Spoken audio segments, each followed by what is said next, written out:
एक बार की बात है, एक गुरुजी के दो शिष्य थे। वे हमेशा आपस में लड़ते रहते थे, एक दूसरे को नीचा दिखाने की कोशिश में लगे रहते थे। एक बार गुरुजी ने उन दोनों को अपने पास बुलाया और एक कहानी सुनाई। एक बार जंगल में एक घोड़े और भैंस में लड़ाई हो गई। भैंस ने सींग मारकर घोड़े को अधमरा कर दिया। घोड़ा ये समझ गया था कि वह भैंस से नहीं जीत पाएगा। वह वहां से भागा और एक इंसान के पास जा पहुंचा। इंसान के पास जाकर मदद के लिए रिक्वेस्ट की। आदमी बोला, भैंस के बड़े बड़े सींग होते हैं, वह बहुत ताकतवर होती है, मैं भला उससे कैसे जीत पाऊंगा। घोड़े ने उसे समझाया कि तुम मेरी पीठ पर बैठ जाओ और एक मोटा डंडा लो। मैं तेज तेज दौड़ता जाऊंगा और तुम डंडे मार मार कर भैंस को अधमरी कर देना और फिर रस्सी से बांध देना। आदमी बोला, मैं भला उसे बांध कर क्या करूंगा। घोड़े ने उसे समझाया कि भैंस बड़ा मीठा दूध देती है, तुम दूध पी लिया करना और दूध बेचकर कुछ पैसे भी कमा सकते हो। आदमी ने घोड़े की बात मान ली और दोनों चल पड़े।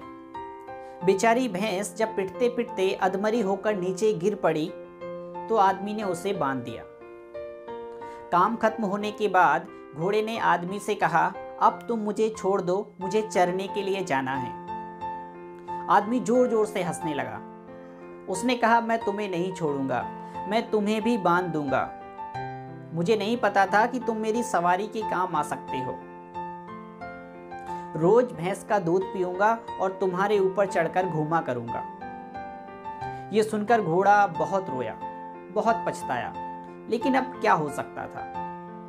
कहानी समाप्त कर गुरुजी बोले, अगर तुम दोनों भी एक दूसरे के खिलाफ षड्यंत्र करते रहोगे, आपस में लड़ते रहोगे, तो कोई तीसरा व्यक्ति आकर इसका फायदा उठा लेगा। जैसे घोड़े ने भैंस के साथ किया, वही फल उसे खुद भोगना पड़ा। दोनों शिष्यों को गुरुजी की ये बात समझ में आ गई थी और उस दिन से उन्होंने लड़ना बंद कर दिया। संगठन में बड़ी शक्ति होती है।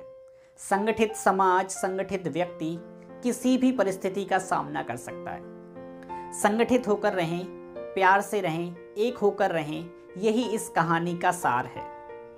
Thank you so much for watching this video. इसी तरह की वीडियो देखने के लिए हमारे इस चैनल को सब्सक्राइब करें और अपने दोस्तों में शेयर करें।